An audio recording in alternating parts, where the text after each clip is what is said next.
You're listening to The Jerry Rivers Show. Now that's what I'm talking about. This is Walter Stedding. Amanda is away on assignment. I want to apologize at the outset here if I sound a little off my game today. I had an experience at Deadwater Lake. As always, I recorded the expedition and have only had a short time to listen back and edit the audio. I'm a little bruised up and groggy, but I wanted to tell you what happened.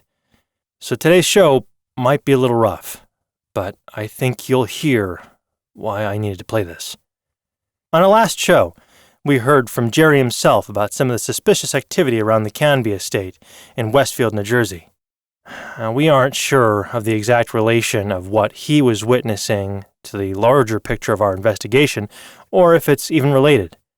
In Amanda's words, there does seem to be some symmetry in the particulars, strange sounds, people with unnervingly wide stares, various bodies of water exhibiting strange, unexplainable phenomenon. As regards to the last item, I recently got my hands on a hydrophonic microphone, which I took to the lake again yesterday, and this time I managed to get some recordings. But, well, we'll let you hear what happened.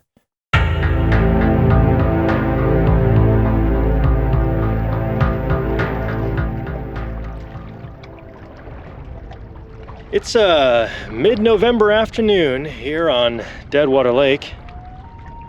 That's a loon call that you hear there. Odd thing is, apparently, they should have mostly migrated south by now. When I rented the boat, I overheard a few of the locals who seemed to all agree it was something to do with the unseasonably warm lake water this year. From our first few visits, we know there's this spot way out in the middle of the lake where the water gets super calm. That is our destination. Now, what we saw below the surface seemed too big to live in this lake. And I'm hoping that my hydrophonic mic here is going to be able to pick up what's going on down there.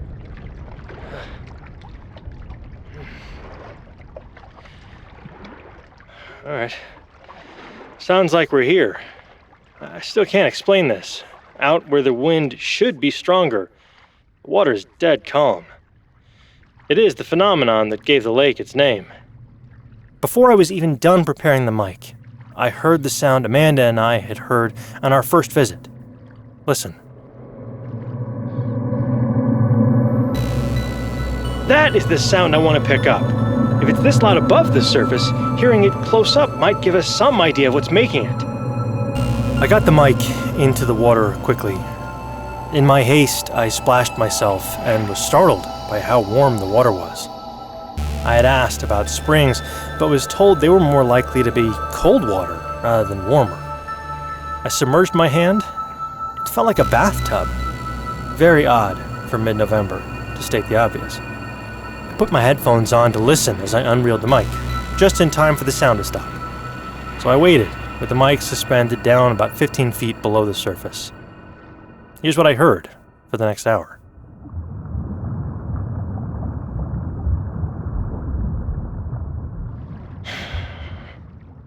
I gotta say, this is pretty disappointing. The sun's slipping behind the trees on the western side of the lake. I'll wrap this up and try again tomorrow if I don't hear anything soon. Another boat. Hello! He's slow to a stop. What's he doing? Hello? Okay, a little creepy. I have noticed the lake folk often don't have a lot to say. Whoa! Alright, now we're getting something. I don't see anything, so it must be down there pretty deep, whatever it is. There we go. It's kind of a radiating sound. It seems like it's getting louder.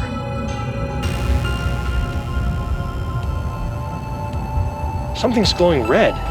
It looks like there's a fissure on the bottom of the lake. That was either something really big or very close to the mic. It looks like what Amanda and I saw on our first trip out here. It's swimming around down below me. Another one! This is fascinating. Hello? Do you see this? Can you... God, there's something huge down there. Any idea what it is? God, he's just sitting there quietly in his boat about 25 feet from me. Weird.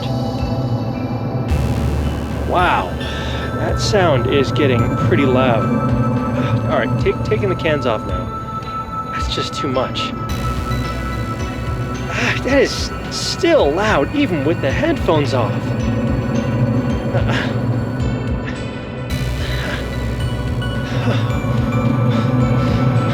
What the hell?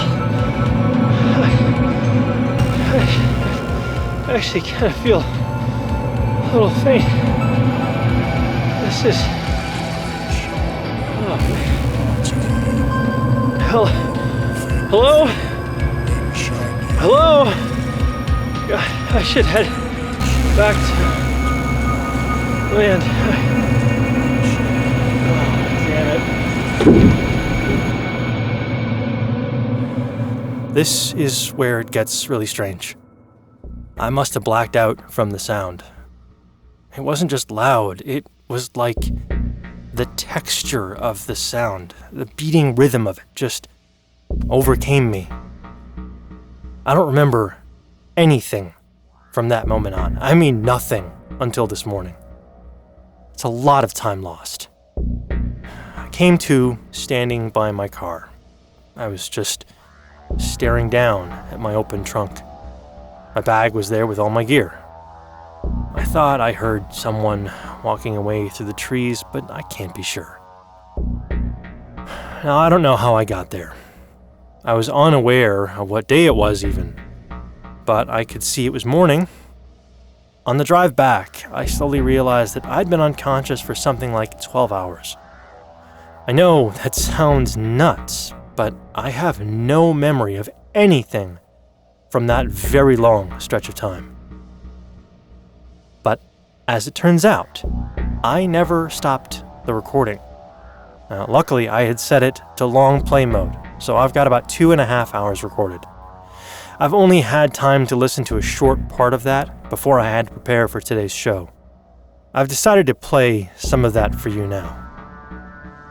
By the sound of it, the man in the boat, who was chanting something, is the only one who knows what happened next.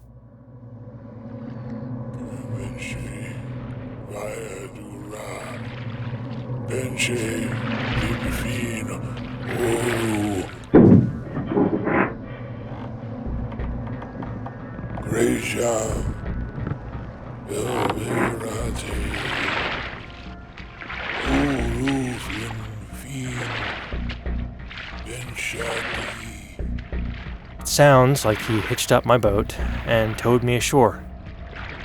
You can hear him dragging me out of the boat, and about 5 minutes further on into the tape, there's this.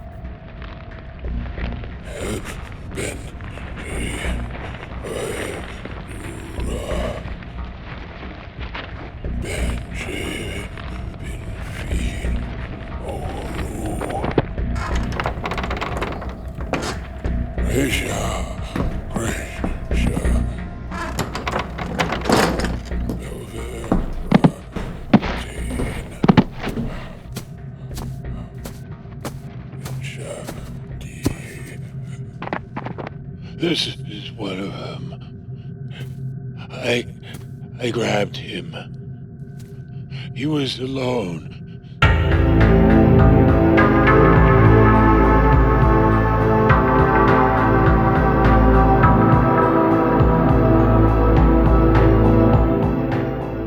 Thanks for listening to Under Dead Water, Episode 8. Our cast this week was Clayton Romero and Chris Burke. Music is by Glomag.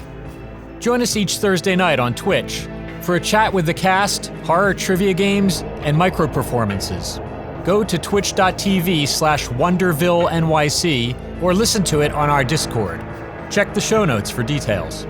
You can become a patron of Mandible Judy and get access to our Motherlode editions, special extended episodes, and bonus music tracks at patreon.com/mandiblejudy. You can also buy some of this content at mandiblejudy.bandcamp.com. We're on Twitter, Facebook, and Instagram, and the show is available on all major streaming services. See you next week.